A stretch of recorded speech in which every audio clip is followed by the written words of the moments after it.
시청자 여러분 안녕하십니까? 뉴스에일 라이브 황순욱입니다. 오늘도 저희가 준비한 소식으로 힘차게 문을 열겠습니다. 대장동 개발사업 특혜 의혹을 수사하고 있는 검찰이 어제 불법 대선 자금 8억여 원을 수수한 혐의 등으로 더불어민주당 이재명 대표의 최측근인 김용 민주연구원 부원장을 전격 체포했습니다. 대장동 관련 수사가 1년 만에 불법 대선 자금 수사로 확대된 겁니다. 검찰이 김용 민주연구원 부원장 구속과 함께 어젯밤 여의도 민주당사에 위치한 민주연구원에 대한 압수수색에 나섰습니다. 하지만 이를 저지하는 민주당 측과 8시간 가까운 대치 끝에 압수수색은 이루어지지 못했습니다. 더불어민주당 이재명 대표는 검찰의 민주연구원 압수수색에 대해 정치가 아니라 탄압이라고 비판했습니다. 이 대표는 국정감사 중에 야당의 중앙당사를 압수수색하는 것은 대한민국 역사상 처음 있는 일이라면서 대선 자금 의혹에는 진실은 명백하다고 강조했습니다. 정진석 국민의힘 비상대책위원장은 더불어민주당이 검찰의 압수수색 시도에 반발하면서 당사 진입을 가로막는 데 대해 검찰은 대선 과정에 유입된 불법 자금을 추적하고 있는 것이라면서 떳떳하다면 문을 열고 정당한 법 집행에 응하라고 촉구했습니다. 저는 잠시 후에 다시 찾아뵙겠습니다. 뉴스에일 라이브 오늘 첫 소식 시작합니다. 더불어민주당이 긴급 의원총회를 열어서 검찰의 중앙당사 압수수색 시도에 대한 대응책을 논의했습니다. 일단 국정감사에는 참여하기로 했습니다. 대선자금 의혹, 이 대선자금 의혹에 처음으로 입을 연 이재명 대표 조작으로 야당을 탄압하고 있다 이렇게 반발하기도 했는데요. 국민의힘은 야당이 법치주의를 부정하고 있다며 맞서고 있습니다. 자세한 내용을 국회 출입기자 연결해서 더 짚어보겠습니다. 최선 기자, 오늘 오전에 있었던 민주당 의원총회 어떤 결론이 나왔습니까? 네, 국정감사 보이콧 가능성도 거론됐지만 더불어민주당은 오늘 예정된 상임위별 국정감사는 진행키로 했습니다. 다만 검찰이 압수수색을 다시 시도할 경우 즉각 당사로 집결하겠다는 계획입니다.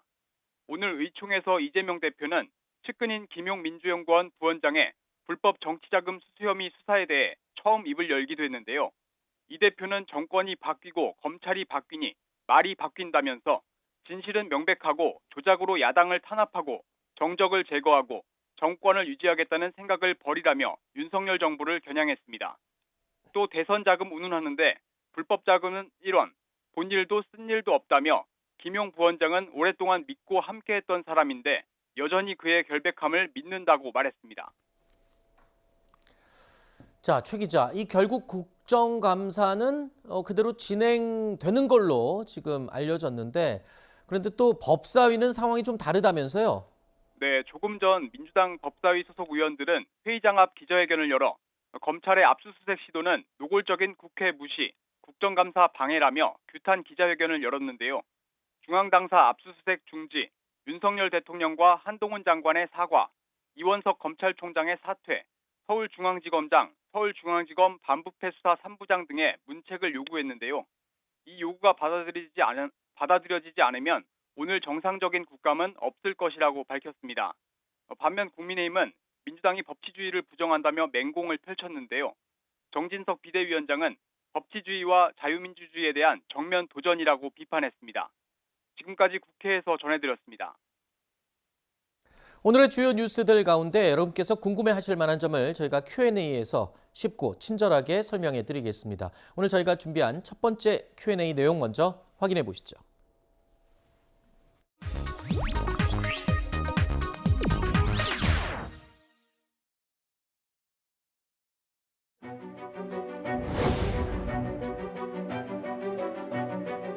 정보관 영장 집행에 협조를 해주시고요. 대장동 개발과 관련된 비리와 관련된 수사를 하다가 불법 자금이 발견돼서 그 부분의 대상자, 그 사무실 그 책상만 북한에서 압수수색을 집행하고자 하는 겁니다. 김용 부원장은 임명된 지도 별로 안 됐고 여기 부원장실에 출근한 것도 단 3번, 하루에 1시간씩 그 사실을 알면서 당사를 압수수색하겠다고 하는 것은 그게 의심이라니까요. 저희는 당사에 대한 압수수색 권한 자체가 없습니다. 여기가 당사예요. 여기 근무도 별로 한지 며칠 되지도 않은 직기도 없는 사람을 뭘 압수수색하러 오냐고. 검찰 이러고 조용히 끝날 줄 알아? 돌아가시라고. 저희는 지금 대장동 수사를 하는 과정에서 불법적인 검은 자금이 나왔기 때문에 그것에 관해서만 아니, 법원의 판단을 받은 그 것입니다. 범인인지 아닌지 아직도 모르잖아. 본인은. 결국 그 판단은 법원이 하지 않겠습니까? 그래.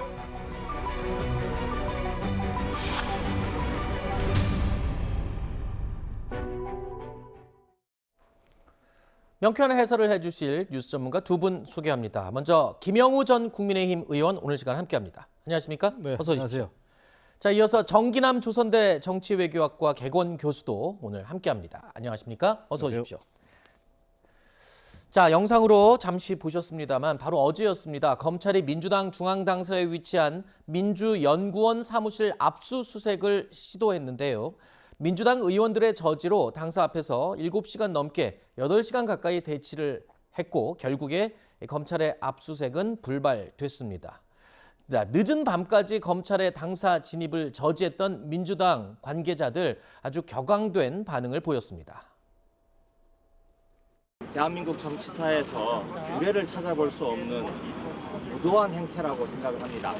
지지율이 24%까지 떨어져 있는 윤석열 정부가 이런 정치적인 쇼를 통해서 이 어려움을 뚫어보려고 하는 탈출구로 삼으려고 하는 정치적 행위라고 생각을 합니다.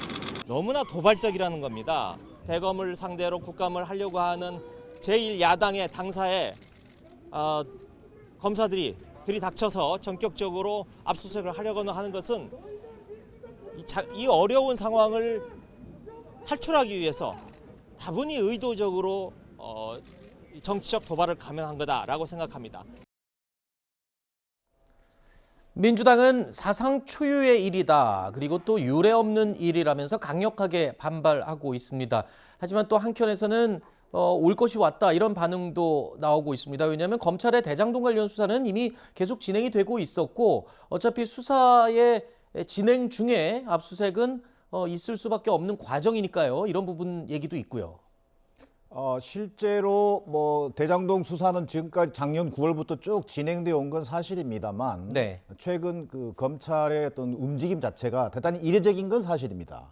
이를테면 그 전날 서울중앙지검 국정감사가 있는 날 네. 바로 서욱 전 장관과 김홍희 전 청장에 대한 구속영장을 청구합니다. 네. 자, 감사원 감사 결과 발표가 나온 지 나흘 만에 마치 기다렸다는 듯이 검찰이 구속영장을 청구한 데 이어서 어제 또 바로 김용 네. 전 부원장에 대한 체포영장과 더불어서 민주당사에 대한 압수수색 영장을 발부받아서 집행에 나선 겁니다. 네. 저는 검찰이 결국은 이재명 대표와 전 문재인 대통령에 대한 이 수사의 어떤 속도를 지금 올리고 있는 것으로 보여지는데 네. 그 자체가 이런 과거의 수사였던 방식, 네. 국정감사 기간이라든지 또 정치적으로 굉장히 민감한 사안에 대해서는 네. 오히려 압수수색이라든가 영장 청구 자체를 네. 대단히 신중하게 하고 네. 또 그것을 통해서 어떤 그 불필요한 오해를 이렇게 끊어내려고 했던 그런 모습이 있었다고 본다면 이번에 검찰의 제1야당 압수수색은 대단히 이례적일 뿐만 아니라 네. 어떤 검찰 수사의 공정성, 네. 정치적 중립성까지도 의심하게 하는 네. 그런 어떤 오해를 충분히 빚어내고 있다고 보여집니다. 알겠습니다. 그러니까 뭐 시기라든가 상황을 좀 보고 수사를 진행을 하는 게 더 상식적이지 않냐는 설명인데 뒤집어 얘기하면 검찰이 오히려 정무적인 판단을 하지 않고 소신 있게 그냥 수사를 또 진행하는 게 아니냐 이런 또 시각도 있을 수 있어요. 제가 볼 때는 오늘날의 검찰, 경찰은요. 압수수색할 때 장소와 시기를 고려치 않습니다. 네. 문재인 정부 때도 그랬죠. 그때 경찰은 그 울산 그 시장실을 선거 하루 앞두고도 압수수색하지 않았습니까? 네.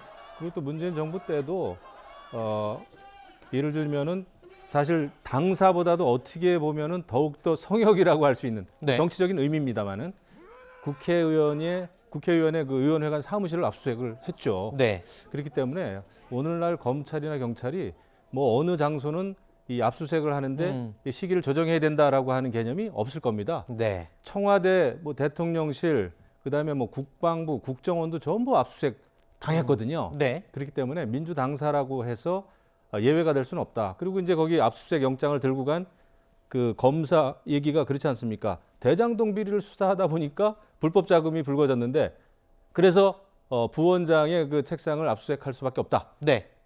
저는 그 말이 맞는 거 아닌가요? 네. 일단 검찰과 대치를 하던 민주당 의원들은 검찰을 향해서 정치 검찰이다라면서 아까 항의를 하는 모습 보셨습니다만 검찰도 아까 영상에 잠시 나왔습니다만 가만히 있지 않았습니다.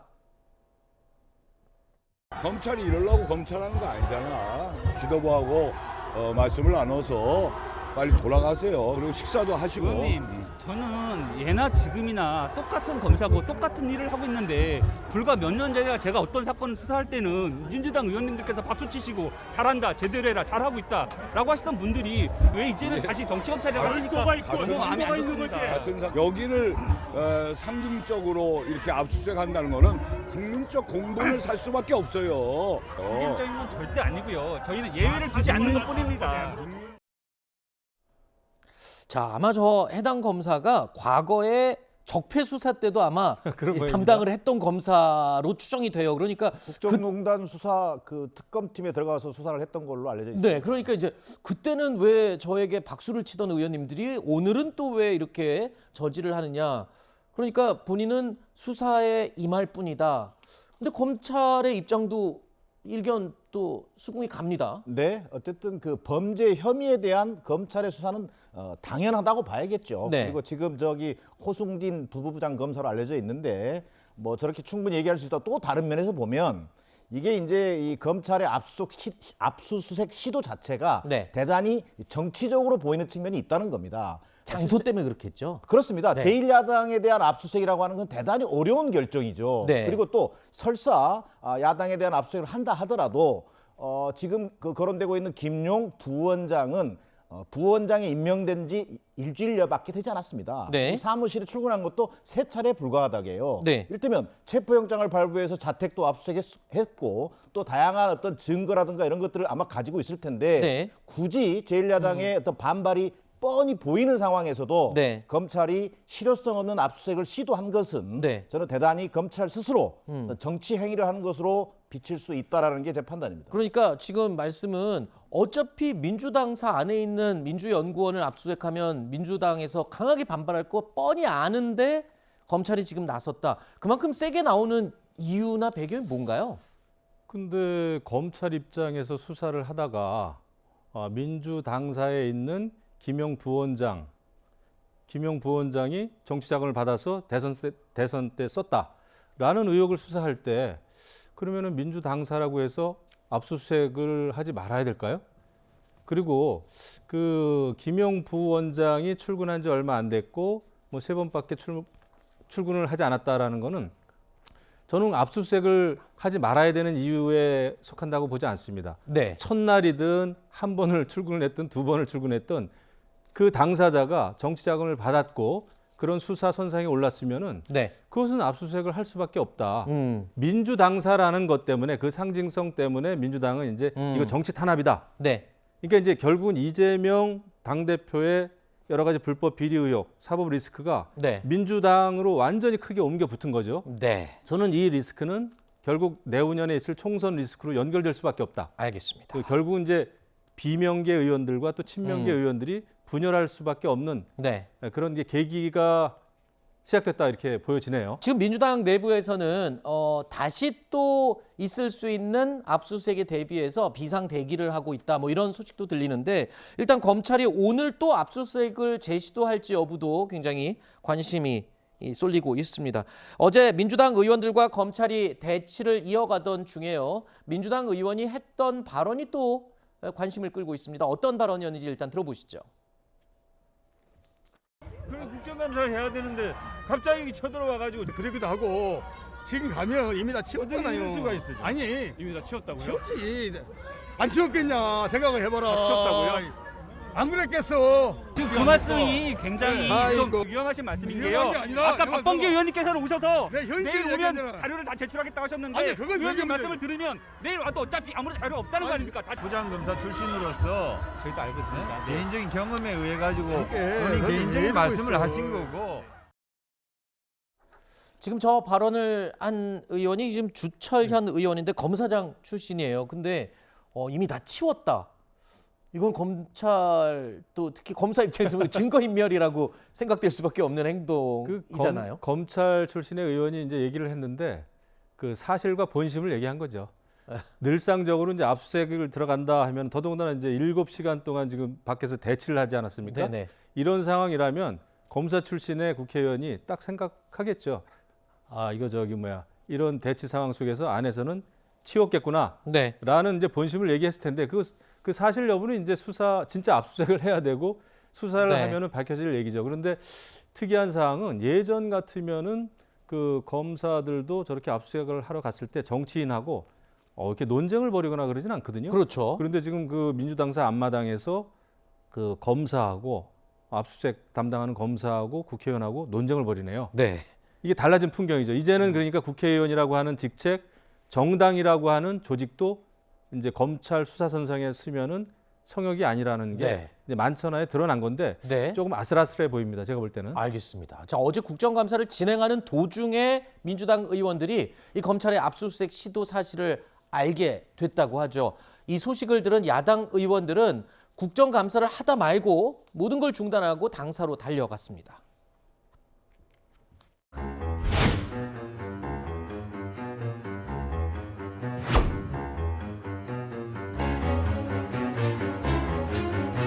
당에 긴급 현안이 하나 발생해서요. 국정감사를 잠시 중지해 주시기를 요청드리겠습니다. 우리 야당 간사님 요청에 따라서 감사를 일시 중지하겠습니다. 87년 6월 민주항쟁 이후 제1야당 중앙당사에 대한 압수수색은 없었습니다. 더불어민주당은 국정감사를 전면 중단하겠습니다.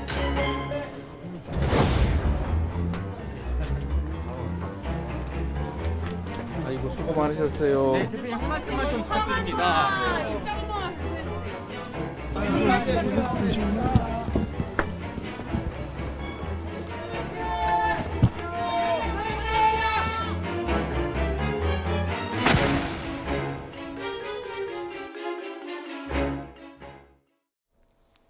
자, 어제까지만 해도 민주당이요. 오늘 오전까지만 해도 그랬죠. 국감 중단이라는 카드까지 꺼내기도 했었는데 오늘 국감 보이콧 입장은 다시 철회를 했습니다. 하지만 법사위 국감 재개는 조건을 걸기도 했습니다.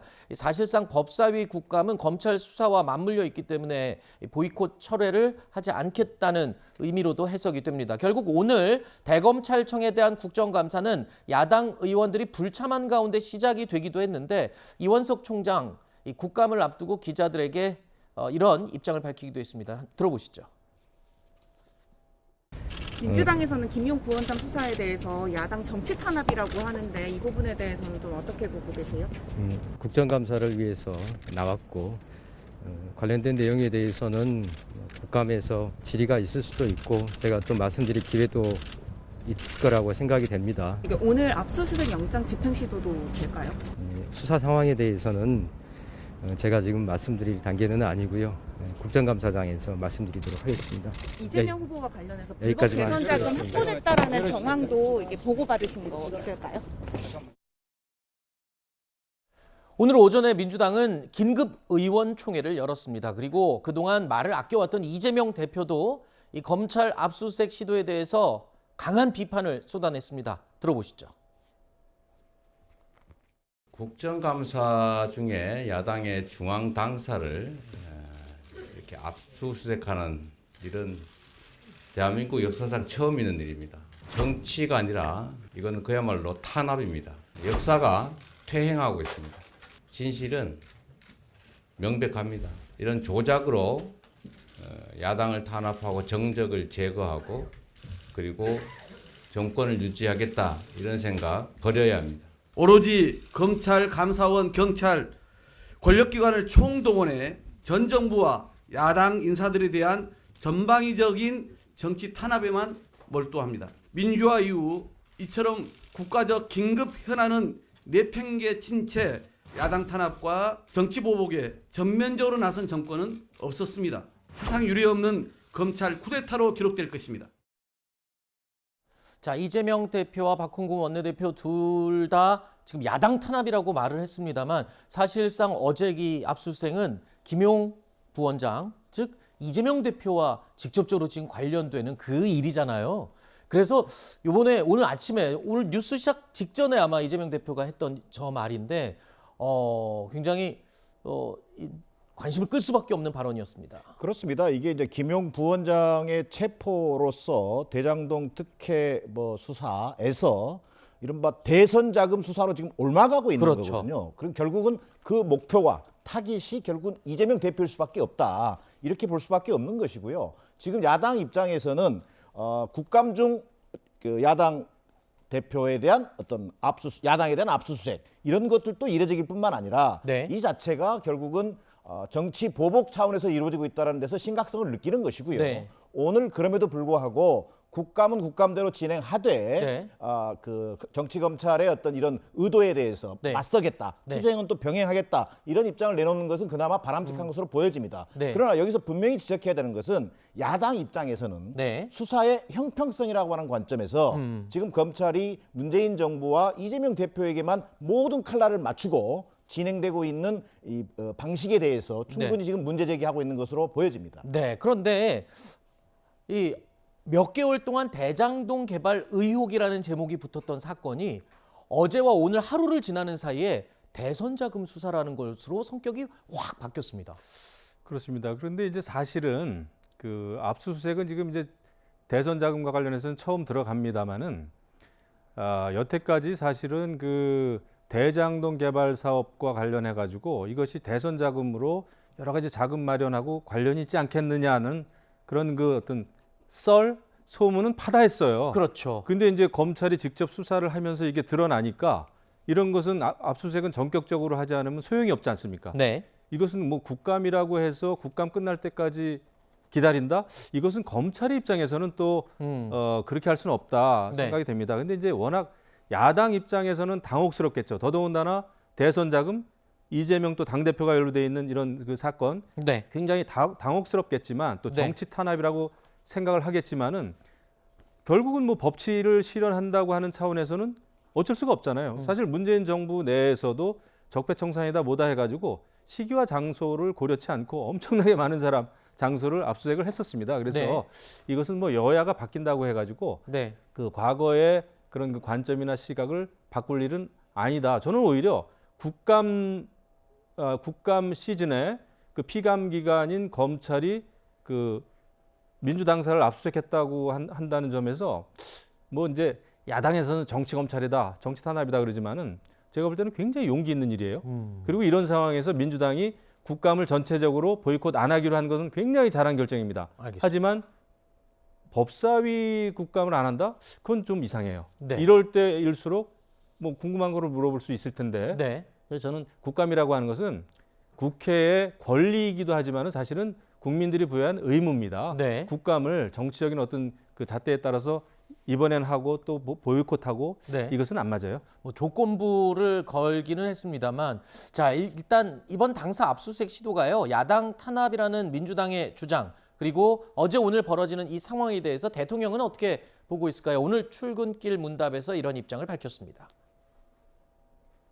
저는 뭐 수사에 대해서는 저 역시도 언론 보도나 보고 아는 정도고 자세한 내용은 제가 수사 내용을 챙길 정도로 한가하지는 않습니다.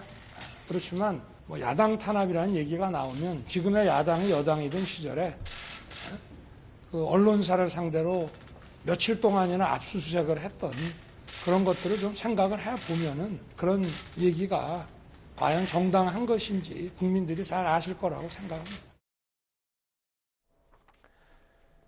자, 검찰은 어제 이 자택에서 김용 부원장을 체포했고요. 이때 제시한 체포 영장에 이렇게 표시가 돼 있었습니다. 김 부원장이 유동규 전 본부장에게 대선 자금 20억 원을 요구했다.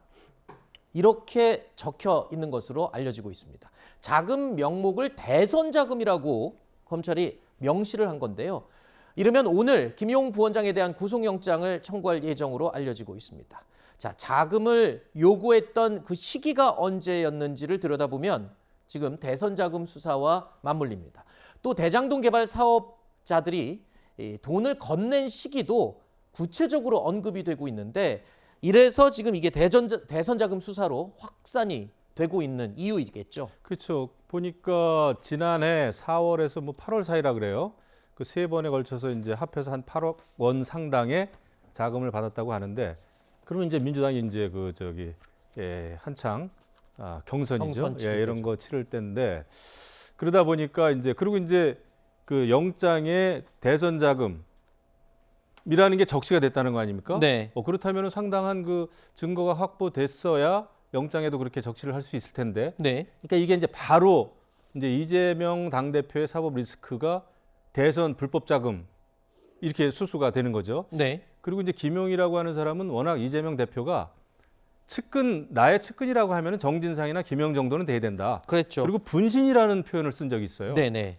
분신이라고 하는 거는 측근하고도 또 다릅니다. 제가 볼 때는 네. 완전히 뭐 일심동체죠, 거의. 네. 부부 정도 돼야 정말 분신이라고 하는 거 아니겠습니까? 어떻게 보면. 네.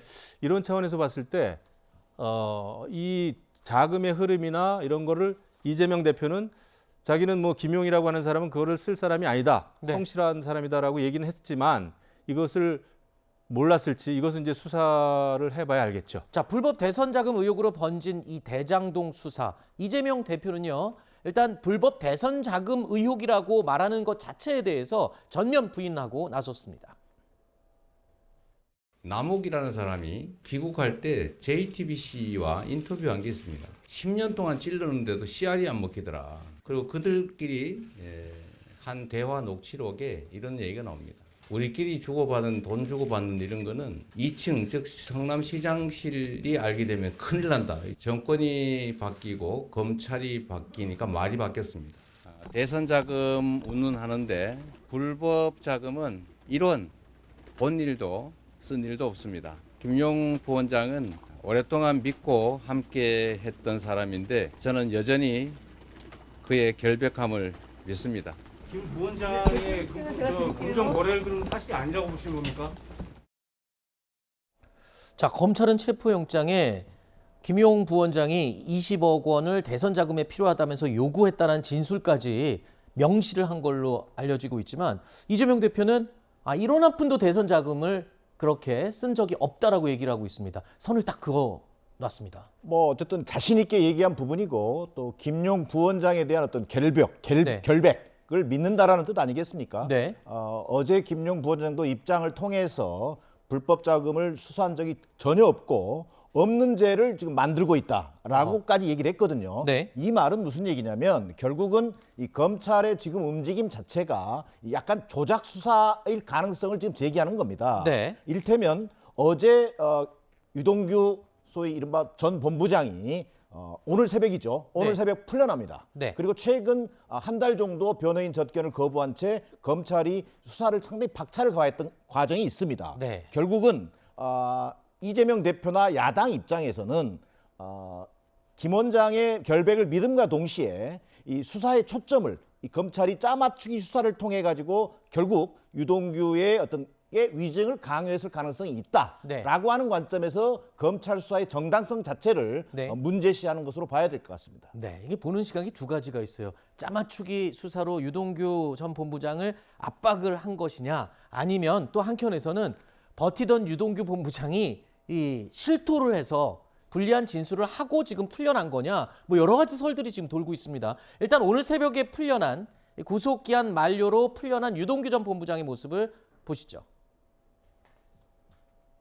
부원장에게 8억 주신 거 맞습니까? 자백하세요. 이재명 후보님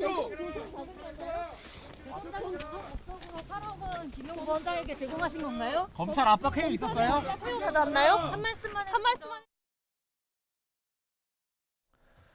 그동안 윗선 수사는 답보 상태였었는데 구속 중이던 유 전 본부장이 지금 최근 한 달 동안 뭐 야당에서는 면접까지 못하게 하면서 이 집중 수사를 했다. 한마디로 좀 가혹하게 뭐 밀어붙였다라는 얘기도 하는데 어쨌든 유동규 전 본부장의 진술이 결정적이었다는 이야기가 들려요.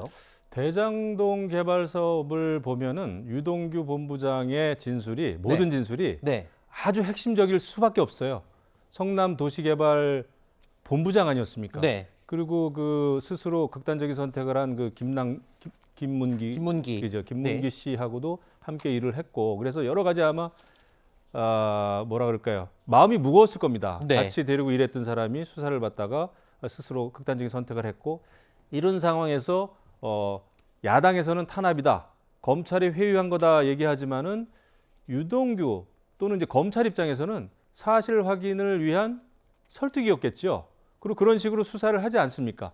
그게 이제 나쁘게 보면 회유지만은 네. 법 집행을 하는 그 수사기관 입장에서는 사실 확인을 했을 텐데 유동규 그 본부장이 입을 열면서 네. 대장동 사건이 급물살을 타는 것 같아요. 근데 이것은 그만큼 그 사람이 중심적인 역할을 했고 네. 그렇기 때문에 이렇게 사태가 지금 뭐라 그럴까요? 진척이 굉장히 빠르게 일어난다. 네. 이것을 정치적인 탄압이다, 회유했다라고 그냥 얼버무리거나 회피하기에는 네.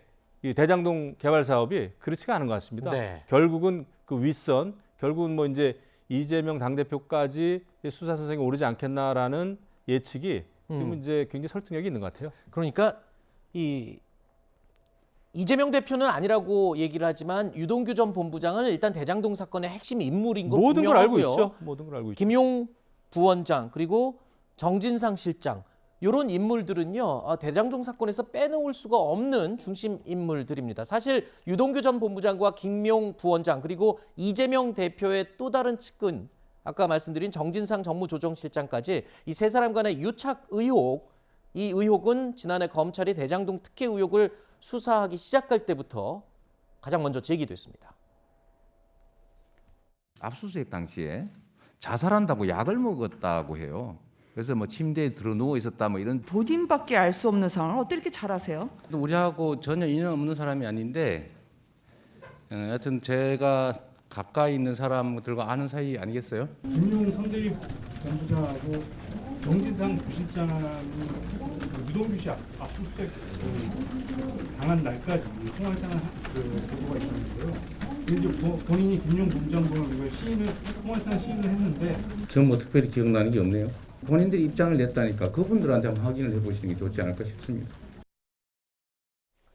자, 일단 김용 부원장은 검찰이 없는 죄를 만들어내고 있다라고 주장을 하고 있습니다만 글쎄요. 유동규 전 본부장까지는 모르겠지만 이재명 대표가 정진상 실장이나 김용 부원장과의 관계까지 전면 부인할 수는 지금 없는 상황이잖아요. 뭐 그렇습니다. 그걸 뭐 부인한다고 해서 그것이 설득력이 있을 수는 없는 거기 때문에 중요한 것은 김용 부원장의 어떤 그 대선 자금이 됐든 아니면 불법 자금을 수수한 혐의가 확인되고 또 그것이 대선 자금으로 쓰여졌다라고 하는 사실관계가 좀 분명해질 필요가 있다. 그러나 이를테면 지금 현재 범죄자 신분인 유동규 본부장의 진술만 의존해서 만약에 그런 검찰의 수사가 진행되는 것이라면 검찰 또한 엄청난 후폭풍을 감당해야 될 것으로 보여집니다. 그렇죠. 일단 뭐 사람 관계야 입증할 방법이 좀 힘들 수 있겠지만 돈의 흐름은 그거보다는 조금 밝히기 쉽지 않을까 싶은 생각도 드는데 어쨌든 검찰의 전격적인 압수수색 그리고 김용 부원장의 구속 자 여러 가지로 대장동 수사가 속도를 내고 있고 대장동 수사는 이미 대선 자금 의혹으로 수사가 확산된 상황이 됐습니다. 저희가 준비한 다음 주제로 계속 이어갑니다. 만나보시죠.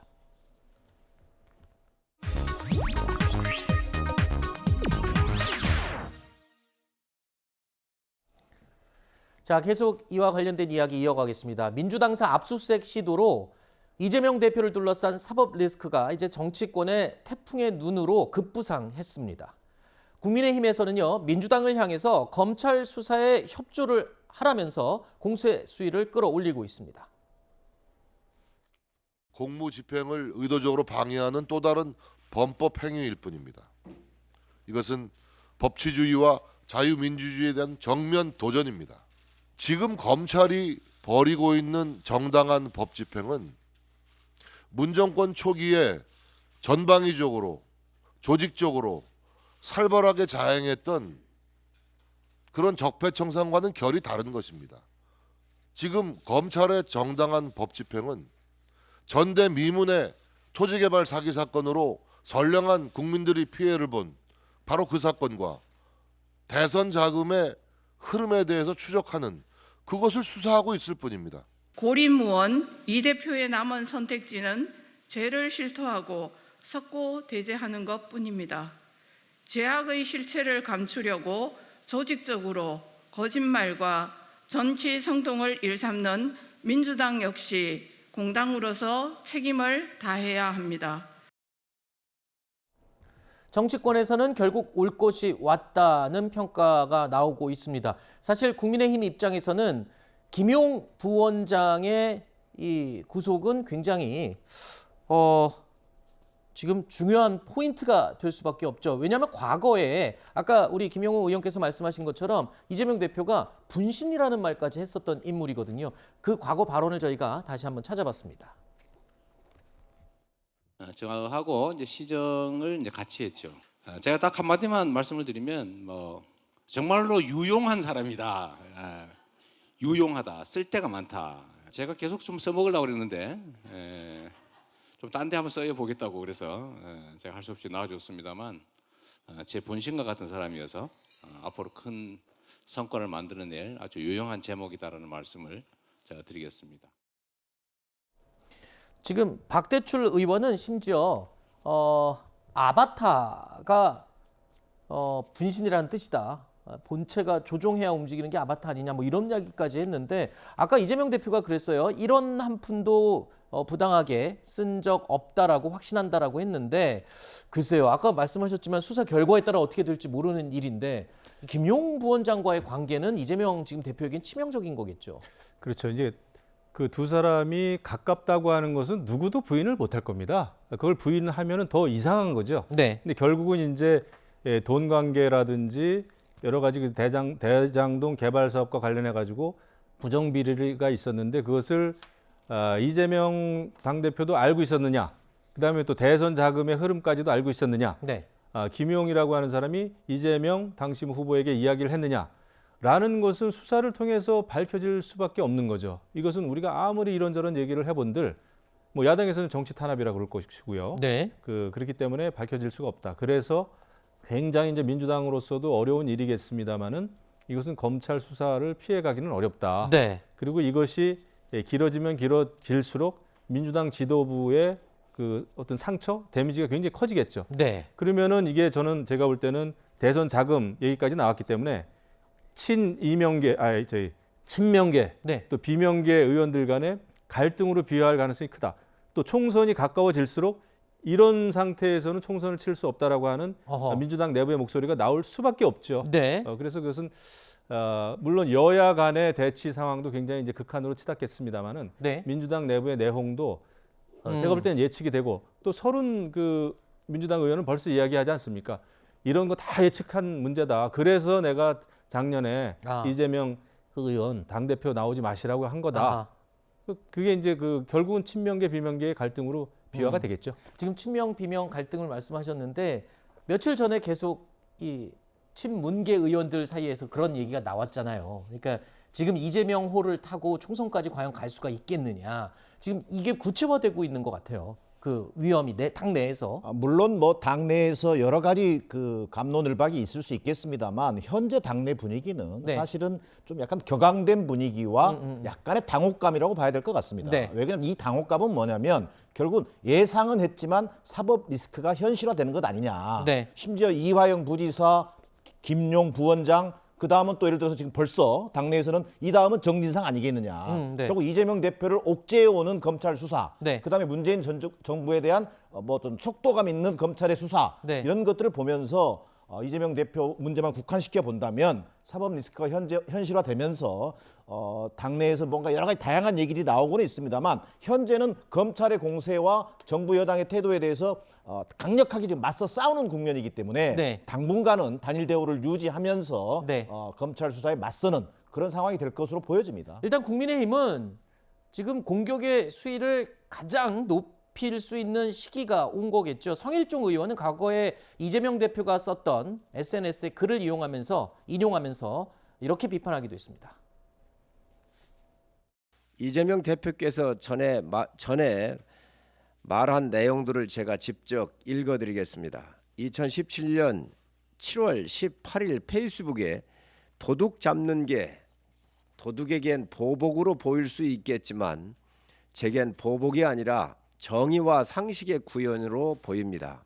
또 18년 1월 18일 트위터에는 권력을 이용해 공동체를 파괴하고 법 질서를 어기며 사익을 취한 자들에 대한 단죄가 정치 보복으로 불린다면 그런 정치 보복은 끊임없이 초강도로 계속되어야 합니다. 흔들림 없는 적폐청산을 응원합니다라고 썼습니다. 이재명 대표님, 정의와 상식 구현에 왜 자신은 빠지려 하십니까? 지금 이미 이재명 대표와 관련된 의혹 수사가 지금 동시다발적으로 진행되고 있습니다. 대장동 의혹뿐만이 아니라 지금 아직 여러 개가 남아 있거든요. 그렇죠. 일단 첫 방을 한 방을 지금 세게 맞았고 앞으로 더 남아 있습니다. 그러니까 이게 이제 사법 리스크의 그 내용이 뭐 한두 가지라면은 이게 이제 정치적으로 막 부딪히다 보면은 약간 유야무야 될 수도 있고, 네. 그럴 수 있으면 또 이제 무혐의 받을 수도 있죠. 네. 그런데 뭐 6개입니까? 7개입니까? 저도 이제 네. 다 헤아릴 수가 없을 정도로 사법 리스크가 굉장히 복잡하고 많아요. 그리고 또 사안이 중대한 게 많습니다. 무슨 네. 이것이 간단한 그 내용이 아니라 막 쌍방울 같은 경우에 또 성남 FC 같은 경우에 뭐 기업이 연루가 돼 있고 뭐 북한 얘기가 나오고 막 이렇습니다. 그래서 이 사법 리스크는 민주당이 정말 당 차원에서 감당이 안 될 것 같다라는 생각이 드는 거예요. 그것 때문에 민주당 의원님들 만나보면 굉장히 이제 고민을 사실 내부적으로 하는 거거든요. 네. 근데 뭐 그거 다 알고 이제 또 당대표가 됐고 말이죠. 네. 지금 당 지도부 아닙니까? 이런 상황에서 민주당으로서는 사실은 굉장히 당혹스럽다, 난감하다. 지금은 이제 이것이 정치 탄압이다 해가지고 검찰이나 여당에 맞서 싸울 수는 있지만 네. 시간이 길어지고 이게 또 한 건이 아니라 계속해서 이제 터져 나오는 여러 건의 사법 리스크를 어떻게 감당하겠는가. 네. 그렇게 되면은 이제 시간이 갈수록 그 현역 의원들의 입장에서는 특히 초조해지는 거죠. 네. 총선이 다가오지 않습니까? 네. 모든 게 총선인데 그 여당으로서도 근데 이런 때 잘 됐다 해가지고 여기서 이제 밀어붙이자 이렇게 가면 안 된다고 봐요. 아, 이런 때 이제 저기 민생 이슈라든지 이런 걸 가지고 네. 그렇게 제대로 싸워야지. 이거 뭐 야당 뭐 망해야 우리가 된다라고 생각을 하면 아마 아하. 결과가 좋지 않을 거예요. 네. 그 점은 또 같이 고려를 해야 되겠죠. 일단 검찰의 사법 리스크와 관련된 굵직굵직한 사건들, 검찰의 지금 궁극적인 목적지는 이재명 대표일 겁니다. 하지만 이재명 대표와 민주당 일단 정치 검찰과 정치 탄압이라고 처음부터 주장을 하고 일관되게 끝까지 아마 그렇게 갈 것 같아요. 그렇죠? 불가피한 상황이죠. 지금 검찰이라고 하는 게 결국은 검찰 출신, 검찰총장 출신 윤석열 대통령의 직할체제라는 평가를 하고 있잖아요. 그건 야당의 주장이긴 합니다만 그만큼 검찰의 정치적 중립성과 공정성 자체가 대단히 취약하다는 얘기입니다. 그 속에서 검찰의 수사가 진행되고 있기 때문에 이 부분을 야당 탄압과 정치 보복이라고 하는 프레임으로 맞설 수밖에 없는 상황이다. 물론 앞서 얘기 나왔던 것처럼 증거와 법리에 의해서 진행되는 검찰 수사를 뭐 하지 말아라든가 막을 수는 없는 노릇입니다. 네. 또 그것이 실체적 진실이 드러나면은 또 거기에 맞게 분명히 대응을 해야겠습니다만 네. 그것이 이러면 다른 방향, 이를테면 정치 보복의 관점에서 짜맞추기 수사라든가 뭐 증거 조작 수사로 만약에 드러난다면 네. 이 문제에 대해서는 끝까지 싸우겠다라고 하는 것이 야당의 입장일 수밖에 없는 지금 상황입니다. 결국은 네. 검찰 수사가 수사의 결과가 그 뭐 향배를 결정할 가능성이 커 보인다고 봐야겠습니다. 네, 일단 뭐 여야 입장에서 볼 때는 이런 정치 이 사법 리스크의 의미가 정치 탄압이다 아니다 이런 논쟁이 될 수 있지만 얼마 전에 여론조사 내용이 문득 떠오릅니다. 국민들은 이재명 대표에 대한 수사를 어떻게 생각할까 해서 상당수가 범죄 수사다라고 응답을 했던 내용이 기억이 나는데 이 내용은요 저희가 홈페이지에 해당 설문조사 내용 따로 저희가 준비해서 올려놓도록 하겠습니다. 그런 의견도 있다는 거를 제가 추가로 말씀을 좀 붙여보겠습니다. 김영우 의원님도 한번 얘기를 해주시죠. 이재명 대표 이제 앞으로 검찰 수사 어떻게 그냥 일관되게 계속 부인만 하고 탄압이라고 주장만 하는 게 옳을까요? 이거 굉장히 어려운 문제입니다. 왜냐하면 이제 민주당의 당 대표입니다. 그렇기 때문에 이제 뭐 정말 국민들의 입장에서는 당연히 잘못한 것이 있다면 이러이러한 잘못이 있었고 이것은 내 불찰이었고 뭐 그렇게 해야 되죠. 그다음에 지금 이제 가장 최측근들이 전부 지금 수사를 받는 상황 아닙니까? 이런 상황이라면은 정말 만에 하나 연루가 안 됐어도 사과 사죄부터 해야 맞는 거예요. 네.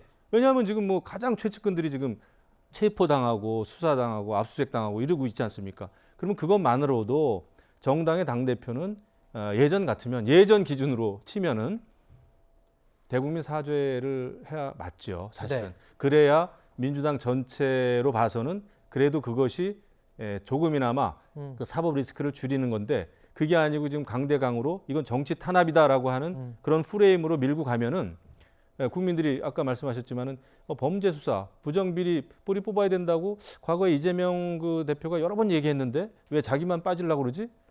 이렇게 생각하지 않겠어요? 알겠습니다. 자, 저희가 준비한 Q&A 두 분과 이야기는 오늘 여기까지 나누고요. 인사드리도록 하겠습니다. 오늘 나와주셔서 고맙습니다. 네, 감사합니다. 저희가 준비한 리포트 하나 살펴보고 계속 Q&A로 이어가겠습니다. 걱정스러운 대목 하나 이야기를 해야 될 텐데요. 마약 관련 뉴스가 연일 끊이지 않고 있습니다. 고속버스 택배로 마약을 주고받는 모습이 CCTV에 고스란히 포착이 됐습니다. 함께 보시겠습니다. 이솔 기자가 보도합니다. 자정을 넘긴 새벽 시간 경남 김해 고속버스 터미널. 남성 2명이 커다란 가방을 들고 한참을 서성입니다. 잠시 뒤 누군가와 대화를 나누더니 사라지고 버스기사가 가방을 들고 와 올라탑니다. 4시간 뒤 서울에 도착한 버스. 다른 남성이 나타나 가방을 받아들고는 내용물을 확인한 뒤 터미널을 떠납니다. 가방에 들어있던 건 다름 아닌 필로폰. 마약 판매책들이 고속버스 터미널 수화물 배송 서비스를 이용해 필로폰을 주고받은 겁니다. 보내는 거는 필요 없어요. 받는 분 전화번호만 적어서 접수를 하시기 때문에. 경찰은 지난해 필로폰 투약자 2명을 검거한 뒤 1년 동안 유통 경로를 추적 수사해왔습니다. 전국에 점조직처럼 퍼진 중간 판매책 21명과 구매자 48명을 검거하고 이 가운데 12명을 구속했습니다. 투약자 2명에서 시작된 수사로 유통 경로와 구매자를 대거 적발한 겁니다. 필로폰 374g과 대마 160g을 압수했는데 필로폰은 한 번에 12,000명이 동시 투약할 수 있는 분량입니다. 경찰은 도주한 판매책 2명에 대해 체포영장을 발부받아 지명수배하고 이 중 해외로 도주한 1명에 대해 인터폴 적색수배를 요청했습니다. 또 중간 판매책의 윗선을 검거하는데 수사력을 모으고 있습니다. 채널A 뉴스 이솔입니다. 저희가 준비한 다음 Q&A로 계속 이어갑니다. 만나보시죠.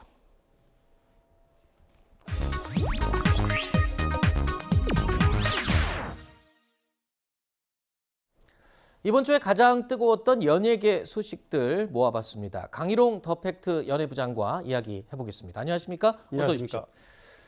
자, 무려 4년 만에 콘서트로 컴백을 알린 사람이 있습니다.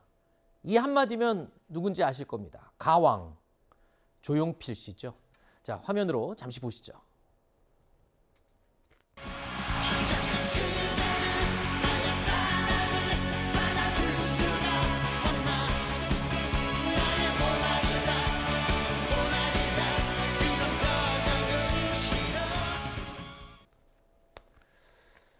가왕이라는 말을 붙일 수 있는 사람 단 한 사람, 조용필 씨밖에 없다고 얘기를 하는데 4년 만에 콘서트를 개최한다는 소식이 들렸습니다. 그런데 역시 가왕답게 오늘 아침에 기사를 보니까 30분 만에 4만석이 동시에 매진이 돼버렸다고요?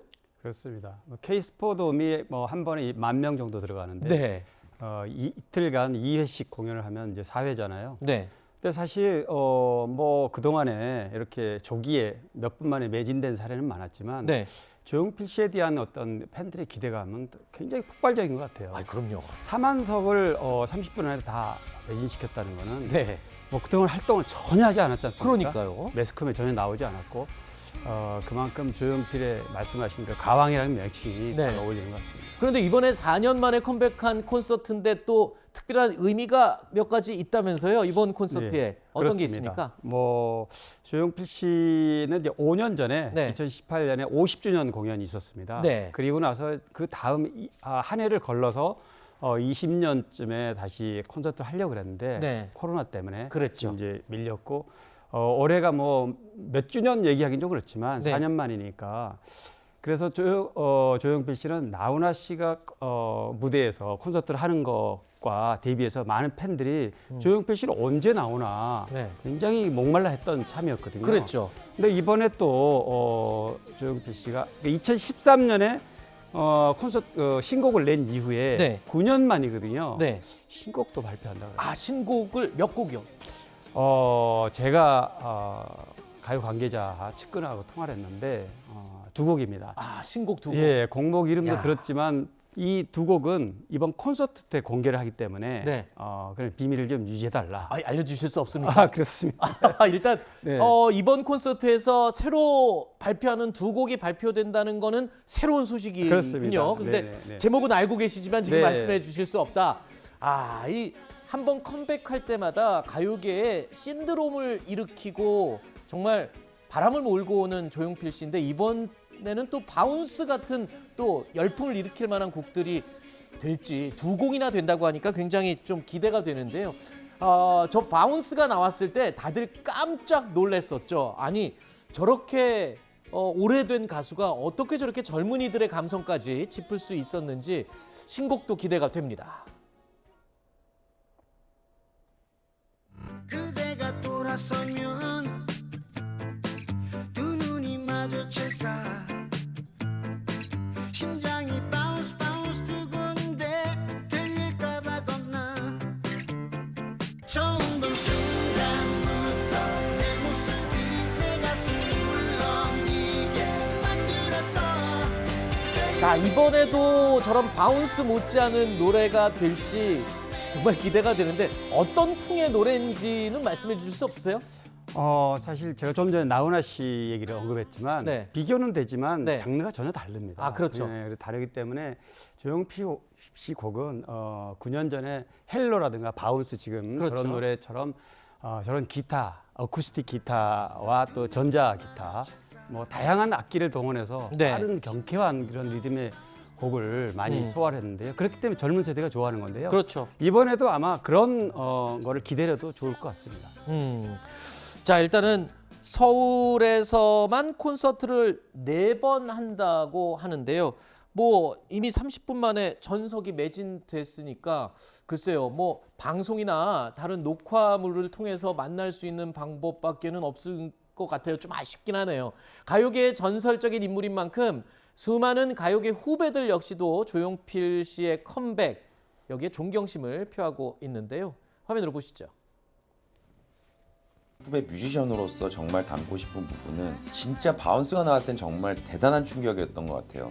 그 정도 연차에 그 정도 위치에서 그렇게 새로운 사람들과 새로운 작업으로 새로운 음악을 계속해서 연구하신다는 게 되게 충격적인 일이었고 가왕, 희대의 명가수 이런 수식어들이 가장 먼저 떠오르는다고 생각이 들어요. 바운스라는 곡을 정말 부르고 싶습니다. 한 소절 불러볼까요? 그대가 돌아서면 두 눈이 마주칠까. 자, 조용필 씨 신곡의 전국 투어 콘서트에 뮤지컬까지 기대를 해보겠습니다. 자, 다음 소식은요. 조용필 씨가 꽃바구니까지 보내면서 보통 가수가 아니다라고 극찬을 했던 가요계 후배입니다. 바로 앞에 영상에서 보셨던 BTS 소식인데요. 세계적인 인기는 말하기가 입이 아플 정도입니다. 최근에 BTS의 맏형 진 씨가 입영 연기 신청을 스스로 철회하고 군에 가겠다라고 밝혔죠. 자, 군대 가기 전에 첫 솔로 싱글 앨범을 발매한다고 합니다. 자, 이 앨범 언제 나오는 겁니까? BTS가 개인 활동한다는 게 이제 몇 달 전에 알려졌었으니까. 그랬죠. 뭐 최근에는 부산에서 콘서트도 있었고요. 네. 그런데 제이홉이 이어서 이제 진이 두 번째로 개인 활동 솔로 음반을 이제 내는 건데요. 이 음반은 아스트로넷이라고요. 네. 지금 맏형 아닙니까? 네. 맏형이 이제 곧 군대 가야 된다는 최근에 그런 얘기들이 좀 언급이 됐기 때문에 네. 이 지금 신곡 어쩌면 군대 가기 전 마지막 곡이 될 수도 있는데 이 네. 신곡이 나온다는 거에 팬들이 굉장히 지금 열광하고 있는 분위기입니다. 네. 일단 진 씨는 지난 15일 BTS의 부산 단독 콘서트에서 솔로 음반을 낸다라고 여기서 밝힌 적이 있죠. 그 모습 잠시 보시죠. 네, 저는 여러분들을 만나서 정말 다행인 것 같고 제이홉 다음으로 두 번째로 이제 또 앨범이 나오게 됐습니다. 뭐 앨범이라고 해서 거창한 건 아니고 그냥 싱글이고요. 제가 굉장히 좋아하던 분과 이렇게 또 뭔가 인연이 또 맞닿게 되어 노래를 하나 만나게 되었는데 여러분들 뭐 최근에 뭐 여러 가지도 찍고 뭐 많이 앞으로도 찍을 것들이 남아 있으니까 여러분 재밌게들 봐주시길 바랍니다. 조용필 씨 신곡에 BTS 진 씨의 신곡까지 가요계가 아주 뜨거워질 것 같습니다. 일단 군에 입대하기 전에 팬들에게 선물을 한다는 의미가 더 큰 것 같아요. 그렇죠? 그렇습니다. 네. 아미 팬들은 굉장히 환영하는 분위기입니다. 네. 그런데 얼마 전에 국감에서 여야 의원들이 BTS 병역 문제 갖고 막 열띤 이 언쟁을 벌였는데 저렇게 진 씨가 나는 군에 갈 겁니다라고 말하면서 국회의원들이 뻘쭘해지는 상황이 돼버렸어요. 그렇게 됐습니다. 사실 그 정치권에서는 소신껏 하지 못했다는 그런 또 지적도 있습니다. 네. 일단 진 씨 솔로 앨범 아미들이 많이 기다리고 있고요. 아미가 아닌 분들도 굉장히 관심이 많습니다. 기대해 보겠습니다.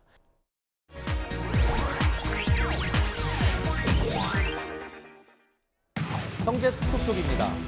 서울 강남 재건축의 상징으로 꼽히는 은마 아파트가 서울시 재건축 심의를 통과했습니다. 추진위가 설립된 지 19년 만으로 이로써 은마 아파트는 최고 35층 33개 동 5,778세대로 새로 지을 수 있게 됐습니다. 서울시가 전격 통과시킨 건 최근 부동산 경기 침체로 규제 완화 부담이 줄었고 주택 공급 확대로 도심 재건축 활성화가 필요하다는 판단이 작용한 것으로 보입니다. 은마 재건축 물꼬가 트이면서 목동과 압구정, 여의도, 노원, 상계 등 서울시 내 다른 재건축 추진 단지들의 기대감도 높아지고 있습니다. 코로나19 이후 손소독 티슈 사용이 부쩍 늘었는데요. 한국소비자원이 19개 손소독 티슈를 조사한 결과 7개 제품이 유효 성분 함량 기준을 벗어났거나 미달하는 것으로 확인됐습니다. 특히 일동 L&B와 더블N이 제조 판매하는 트루컬러 손소독 티슈에서는 독성 물질인 벤잘코늄 염화물이 허가 함량 대비 120%가 검출됐고 한울 생약과 한울 허브팜이 제조 판매하는 리꼬 손소독 티슈에서는 에탄올이 127% 검출됐습니다. 다만 모든 제품에서 시신경 손상을 일으키는 유해 화학물질 메탄올은 검출되지 않았습니다. 현대자동차가 카타르 2022 피파 월드컵 후원을 위해 운영 차량 616대를 제공합니다. 이 가운데 절반인 236대가 친환경차로 아이오닉5, 제네시스 전동화 모델, 소나타와 코나, 투싼 하이브리드, 전기버스인 일렉시티가 지원됩니다. 대회 공식 운영 차량으로 친환경차가 사용되는 것은 이번이 처음입니다. 현대차는 탄소 중립 실현에 지속적으로 앞장설 것이라고 밝혔습니다. 설악산은 오색 단풍이 절정에 이르면서 단풍객들이 한창 몰리고 있는데요. 산 아래로 점점 고운 빛깔이 내려오면서 이번 주말에는 엄청난 인파가 예상됩니다. 2주 뒤에는 서울 산들에서도 무르익은 단풍을 감상할 수 있으니까요. 빠르게 지나가는 가을 만끽하시기 바랍니다. 지금 온화한 서풍이 유입되고 있는데요. 낮부터는 예년 기온을 회복하겠습니다. 서울이 19도, 강릉과 광주가 22도까지 오르면서 완연한 가을 날씨를 보이겠습니다. 일교차는 15도 안팎으로 크고 또 건조해서 요즘 감기 환자가 급증하고 있는데요. 체온 조절 잘 하셔서 감기 조심하시기 바랍니다. 오늘 밤에는 인천과 경기 남부, 충남 지역에서 미세먼지 농도가 나쁨 수준까지 오르겠습니다. 내일 오전에도 일부 수도권과 전북 지역에서는 먼지 농도가 높아질 가능성이 높아 보입니다. 당분간은 맑고 건조한 날씨가 계속되겠습니다. 일요일과 월요일 사이에는 강원 영동 지역에 비 예보가 들어 있습니다. 날씨였습니다. 목요일 뉴스에일 라이브 여기서 마치겠습니다. 전 내일 점심시간에 다시 찾아뵙겠습니다. 고맙습니다.